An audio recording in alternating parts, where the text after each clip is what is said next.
All right, guys, today we got a good one. We got a 2000 Honda S2000. This vehicle has got a little bit of a backstory to it for what I think is going to be a really simple problem. Let's get into it. Backstory is Larry brought this vehicle to us. He's a watcher of the channel. Appreciate you watching, Larry. And this car, he uses it on the track. So he bought this car in 2016, and I think 2016 is when he had a pre-purchase inspection done. So I think 2016, and he's done some modifications to it. He's put a roll bar in it, put a new top on it, and he takes it out and races it. And he's actually got really detailed report here of everything that he's done to it. So I don't really want to put too much in there, but he's got when he's had it on the track, and he's had, I mean, everything, and it is really detailed. This is great to have when you're going to work on a vehicle. One of the things he's been dealing with is, for several years, is a check engine light. Check engine light's been on, and it looks like he's had a misfire problems in it. The coils have been done, I think, a couple of times. They've been done, and then they've been done with OE ones after that. Spark plugs have been done a couple of times, and sorry, the sun is brutal coming off the hood of the vehicle, and nothing's fixed it. I think the valve cover gaskets were done twice because it said oil was getting down in the tubes, in the spark plug tubes, which is common. I think that's about it. I mean, there's been a lot of other stuff done to the vehicle, but I think that's all the stuff that's been done to try to fix this problem. So these cars, I think this is going to be, I have a gut feeling of what this is going to be. It's a really common problem on Hondas. I want to grab a scan tool, get it in here, and then I'll tell you what my gut feeling is. Got it in the shop, out of the sun. I want to show you a couple of different things. So when I see a Honda with misfires, and clearly this has been worked on, I mean, we could go down a lot of different paths here. We could go with, it's had coils in it, it's had plugs in it a couple of times. It's had the valve cover done with the spark plug tube seals, so oil getting down in there. We could go fuel injector route. We could go, mechanical route. But what's the quickest way to get to the answer? Well, in this particular case, just because I'm familiar with these Hondas, not just this particular Honda, but all Hondas, I'm going straight to the map sensor. I'm going to show you three different readings, three different ways you can look at the map sensor and determine if this would be a viable direction to go in. And I'm going to explain to you why we're looking at the map sensor. Let's look at it. So I've got the Zeus hooked up because it's going to show us map sensor voltage and map sensor in the inches of mercury. I've got the two fuel trims pulled up. I just want to have them there. But let's go ahead and start it up. Push button. We're also going to take a listen at the back because I'm going to have you hear what I hear back there. But the vehicle is warmed up right now. We can see it's at operating temperature, right? Got a check engine light on. We do have misfire codes in it. Did we show? I don't think I showed the misfire codes. Let's look at this first, and then we'll go look at the misfire codes so we're not jumping all over the place. We look at this map sensor voltage. Now, I will tell you what I was always taught was anything over like 0.9 volts is an issue. So if we go, that's 1.1 volts, bump it up at 1.2 almost. Our inches of mercury is sitting at 11.5, which seems a little high to me. I would think that it would be lower than that. Fuel trims, you can see, I mean, the long term sitting at 1, that would be normal. Short term, it's bumping around a little bit, close to 10% right there. There's 11. So, I mean, it's bumping around, making some adjustments. Let's jump out. I want to show you the thing you're looking for. If you're looking at a scanner with voltage, look for anything above like 0.9 up in that area. I'll tell you what we've always seen when these things start running bad, and I can tell you right now, this is not idling smooth right now. It's got a little roughness to it. I don't know if you guys can really, it's hard to see it. I can feel it in the seat. It's just sitting there like, it's just a little rough. We're gonna listen to the exhaust pipe in a second. But I will tell you that when I start getting, when these vehicles get to the point where they're feeling like this and they're throwing misfire codes, generally you're going to see 1.1, 1.2, 1.3. And so if you see that, the first thing you're going to go to is what I'm going to show you in just a second. Let's listen to the back, and then I'm going to get the other scanner hooked up to it. don't know if you guys are going to be able to hear it or not. Hard to hear it now. It's not really doing it right this second much. I don't want you guys back here for 10 minutes listening, but every once in a while you can hear it. It's just a little bit. Let's throw the other scanner in it. While I'm throwing the other scanner in it, I'm going to explain to you what I am thinking, or what the steps would be. The next steps to go towards would be to get the car fixed. And I am certain that we are going to fix this car with what we're going to do. So when you see those readings like that, you're going straight to the valves. The valves on these vehicles need to be they need to be adjusted, and unfortunately, I mean, the valve cover's been off of this twice, and I don't see anything in the documentation, which has been very thorough documentation. I don't see anything about valve adjustment. It would have been the perfect time to do it. Valve covers were off of it, or valve cover was off of it. And what happens with these valves is people automatically think when valves need adjustment that they'll tap, that they'll get loose and they'll tap. And so, well, I don't hear it tapping. I hear that all the time. I don't hear it tapping, so it shouldn't need to be done. Well, the problem is that these just don't get loose. They get tight. And that's why it's affecting the manifold air pressure. Because they're getting tight, the manifold air pressure is being affected. Now here I'm looking at, on the Zenith, we can see that it shows it in kPa, so kilopascals. And we can see that's at 38, 36, 37, 38. I would think that would be down in the mid-20s, maybe low 20s, low to mid-20s. So if you've got a scan tool that's got kPa on it, depending on your altitude, you know, that's going to play a part in all of this, honestly, because we're taking pressure readings. But we're at sea level here. You'll have to make your adjustments. I know sea level numbers, so I'll apologize if you're somewhere high up. But once you see those numbers, you're going to immediately jump out there and say, this thing's going to need a valve adjustment. And I wish you guys could feel this. I mean, it's just really sitting here like, it's not horrible. You would think, oh, well, it's kind of a race car-ish, you know, but it's going to be smooth when we get done with it. So let's go ahead and pop the hood and look under there and just show you that on this particular one, it's going to be pretty easy to do these.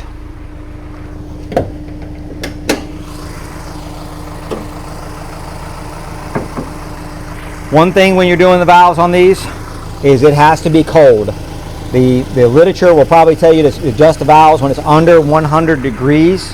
The engine block's under 100 degrees. I would just tell you, let the vehicle sit overnight. Come in stone cold, have it sitting out, and have it ready to go. If you want to have the valve cover off of it, have the valve cover off of it, or it doesn't really matter. But don't run it. Don't even start it up to pull it in the shop. Have it in the shop ready to go so it's stone cold. Make your valve adjustment. So we're going to call the client. I'm confident he's going to want to adjust the valves on this vehicle. We're going to call the client, get authorization to do that. Going to have to do another valve cover gasket on it. And if he says go, we're going to come back, adjust these valves, and then we'll kind of maybe take you through that process a little bit. It's kind of time consuming, but it's a lot of feel, so it's not going to be you know, really good on video, just showing me the feel of it. But we'll do a little bit of it. We'll be able to show if it's loose or not. It's not going to be loose. Or tight, I mean. Tight. Yeah, he said loose. It's not going to be loose. Everybody thinks valves loose. That's just what they think. But then we'll come back and we'll show you all the scanner readings with the valves adjusted correctly. Got authorization. Well, actually, we didn't get authorization. We realized that because this was initially a level 2 diagnostics, because it'd been worked on before, we just have some rules set up for that. Vehicles previously been worked on, parts have been put on, stuff like that. We get a little extra time. That way, if it turns into something complicated, we've got the time. We don't have to call the client back and get more time.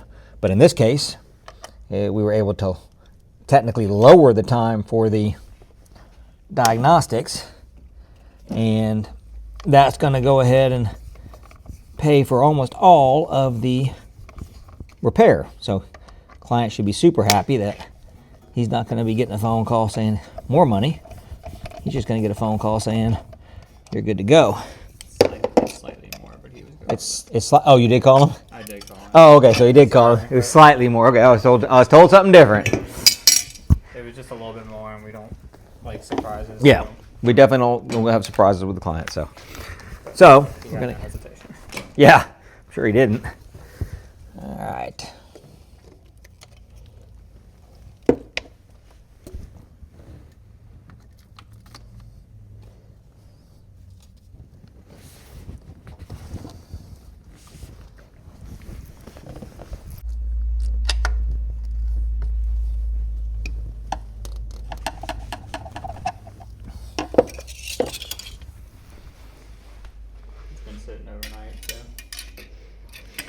It's been sitting overnight. Yep, it's stone cold.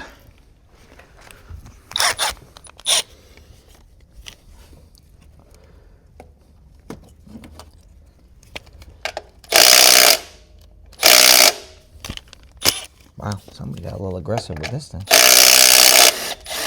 Wow.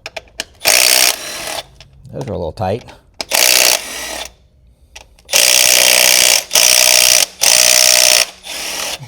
Wow. All right. Somebody thought it was going to get real windy in there. You know, I was using this as a diagnostic cart. But this is a really handy cart to have just for this, for repair. Got a nice rubber mat to put stuff on. If they haven't seen our review, they can go check that video out. Oh, well, yeah, I guess by this time that video should be out. Uh-oh, we got a messed up connector. Yeah, that connector's broken, look. Well, they can't go anywhere. We'll let the client know. That one's broken too.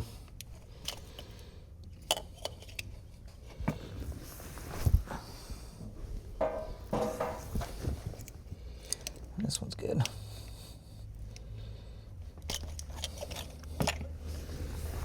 All right.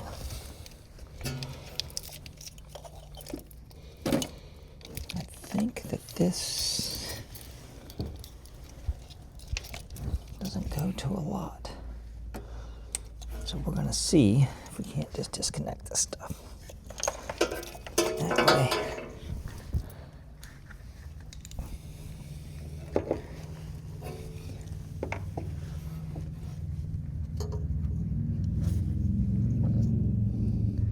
That one's on there with a screw.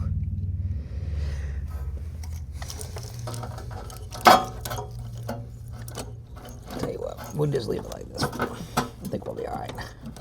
I got distracted by the line. I wasn't even Focusing on here? I wasn't even looking at where you were. That's fine. No. Well, if the coils were that tight, I'm just wondering how tight these are going to be. No, these aren't tight. Okay.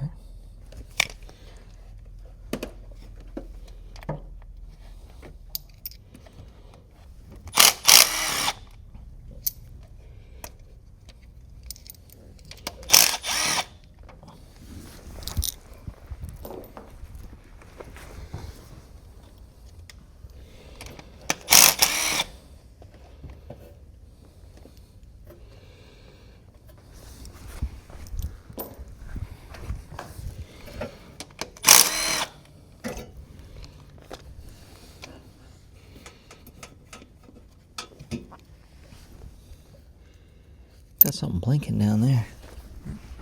I don't know what that is. You see it? Mm-hmm. Weird. All right, these gotta come off.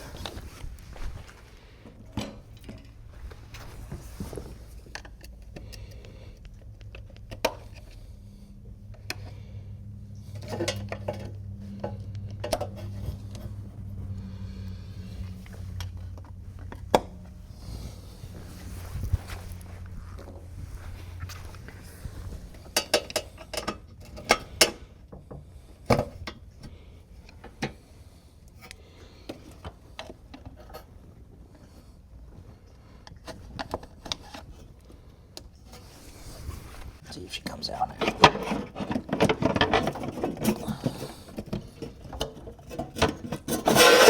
we go.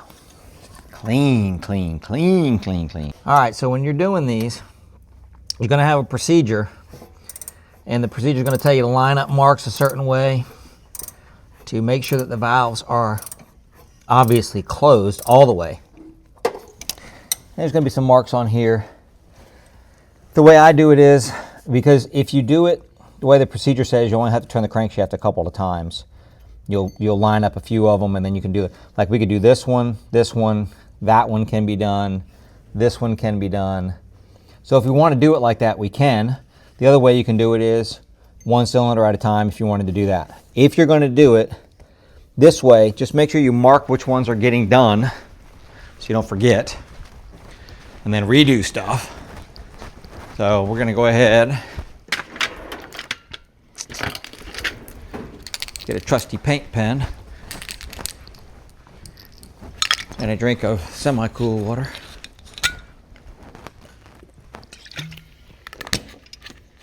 I still love my Topo Chico. This is good water too, though. All right, so we are ready. I've got my, how come there's a piece of dog food on my cart? Zion. There you go. Thank you. Got the proper gauge, or proper feeler gauges set up. And I just put an ion and E on them, so that way, this, you can see this one's kind of worn down, but you can see what size it is. Just got an ion and E on them, so I know which one's intake, which one's exhaust. This is our intake side. Obviously, it's on the intake side. This is our exhaust side. It's on the exhaust side. And all we're going to do is put this in. So if we take the exhaust one, I'm going to get my glasses on, actually, because... And you know what, before I do that, and there's special tools and stuff you can get to do this. I don't remember ever having those special tools, to be honest with you. I just use a wrench and a screwdriver. So the first thing we're going to do is we're going to come in and just see if the feeler gauge will go in, which it will not, too tight. And then get in there, too tight, it won't go in at all. And let's go to the intake side. Oh, I gotta get a light in here. I said I tried my new Matco light. Sure was like, who makes it? I said Matco. I said, I don't know who makes it. All right, so we got the exhaust. We get in here, we can see it now. Except for sure, then sticks the camera right in front of my face. The gauge will not go in.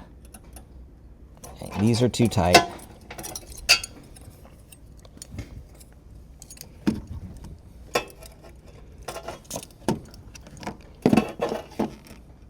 Okay, now I got to get over to the intake side.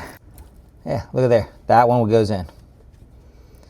And that one's got, I'd call that one perfect. That's got just a tiny bit of drag, so that one's good.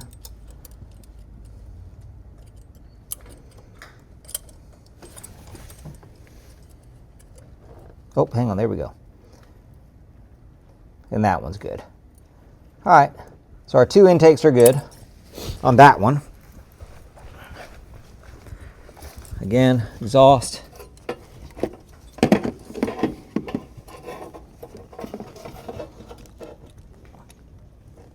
Just will not go in, just too tight. That one does go in. That one's loose. All right, so now that I got the light, I can actually see what I'm doing. So that one's loose. That goes in way too easy. And this one just won't go in. All right, so let's go ahead, start adjusting. And always check them first, because if you don't need to adjust them, don't mess with them. Those intakes are not the easiest to get to. I don't know if I'd be able to do it with this wrench. I'd have to probably get a socket on there. That's why they make a tool that go down in, and you can do it's like a socket with a longer socket that's kind of hollowed, and you can get a screwdriver down in the middle of it. So let's go ahead and loosen up this one. So we're going to adjust the two exhausts. This one's too tight, and the other one's too loose. And you see we moved the whole center and everything. I'll show you how we're going to make these adjustments in a second. I'm going to have to get a different wrench. All right, because the center turned, oh, see, it still won't go in there though. So that one is quite tight.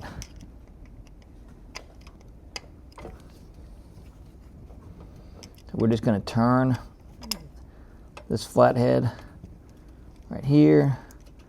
And now we've got it in, and we're just wanting to feel a little drag. Just a little drag. That's why I say sometimes this is difficult to show, but That's what we want it to be. And you got to make sure that the feeler gauge is not like pulled, and because it'll feel like it's got drag and it actually doesn't. So just make sure it's in there nice and flat. And what you can do is get it a little too tight, back it up, a little too loose, and then just kind of catch that middle port. All right. I like that right there.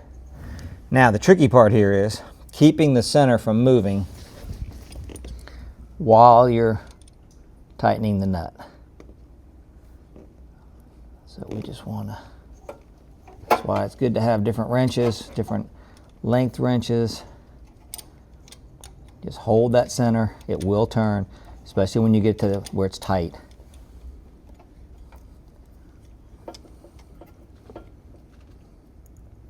Back it just a little bit. There we go. Okay. And then double check yourself. And that one's good. All right. And this one I think is just a little too loose. Yeah, definitely too loose.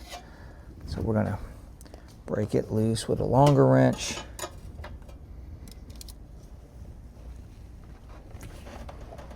These bad boys are tight. I'm talking about the jam nuts tight.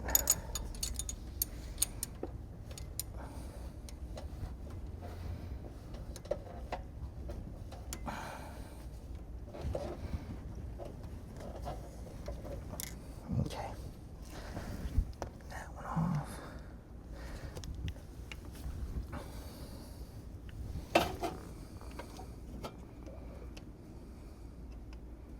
I will generally not do the initial adjustment with the wrench on the nut, like hanging on the nut, because it does put a little pressure down, and I don't want it to affect the feel of the gauge. So that's where I want it to be, right there. Okay.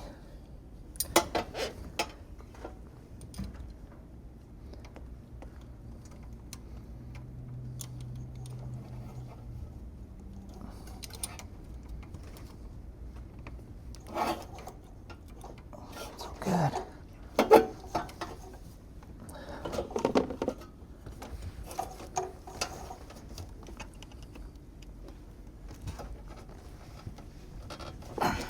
Okay. Perfect. All right. Oh yeah, good. I'm just going to see if I can't get this one snug down a little bit more. And yes, if you're not experienced in this, that's good. If you, it would be very wise to torque these if you're not experienced with how much torque you're actually putting on them. I'm feeling pretty comfortable that I'm okay.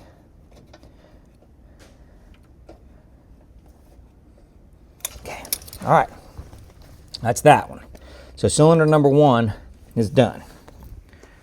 So I'm going to take my paint pen. I know that the 2 intakes are good, so I'm just going to I'll put it up here, dot and dot. And that means that these are done, right? I don't have to make anything crazy. If I put them on the cam, then they might turn, I might not know. But you put them wherever you feel comfortable that you know those are done. Now we're going to move to, basically I'm just going to do the same exact thing on every cylinder. It's going to take a few minutes to do what you saw on that one took, and I only had to do 2 valves. So we'll just continue working down the cylinders, get them all done, and then we'll have to get the valve cover back on it. Got them all adjusted. It's been a while since I adjusted valves. Ended up having to break out the crow's foot for the intakes. Too difficult to get a wrench in there. So that made life easier. And also I remembered what I used to do back in the day to mark them. I would just take the paint pen, and after I did them, just do that on the top of them. And that way you can see that right there, right on the top of the adjusting nuts, or adjusting screws. So all of them are done. The intakes, several of the intakes were misadjusted. Some of them were a little loose, some of them were a little tight. They were kind of all over the place. A lot of the exhausts were tight, which is common. Now I've got to get the valve cover back on it, get everything buttoned back up. We'll get back in it. I'm going to show you something with the Zenith that is super cool. So we'll get that in just a second though. Let me get this thing back together. One thing you've got to remember when you're doing Honda valve covers, and there's several manufacturers that are like this. You see how there's like a piece sticking up right here, right, where the bolt goes in. This bolt doesn't actually, you can't tighten the bolt down more and get it to pull the valve cover down tighter, I guess is what I'm going to tell you. These are what pulls the valve cover down tight. So you don't want to reuse these. You want to put new ones of these on every time, because they'll sit up a little more proud, and then the pressure that you put on the bolt will actually pull that washer down onto the rubber, and the rubber pushes the valve cover down to hold it against the gasket here. So tightening these, so if you've ever got one of these valve covers that are leaking, tightening down these bolts are going to do you absolutely no good, because they're not actually tightening. Technically, they only can go so far, and then they're just going to bottom out, and you're done. So just something to think about. Always get a kit when you get a valve cover gasket kit. Always get them that has the grommets in them. Everything's done. We had to move it out because something really special is happening inside our bay right now. We'll do another video on that. But we've got I want to show you something really cool on the Zenith. I remember when we first got, we were looking at this thing, I was showing it to you, and the Snap-on had the voltage and the inches of mercury. The Zenith had it in the kilopascals. So I put a feedback on the Zenith. It's got a little deal where you can send feedback. I sent the log and I said, hey, this really needs to have voltage listed as a map sensor reading as well as a KPA. And that was about, I want to say that was less than 12 hours ago. And here it is on there. You see we've got a voltage reading on here now. So we see that we've come down from high 30s to high 20s, low 30 here. And our voltage came down from 1.19-ish to down to 0.94, 0.95.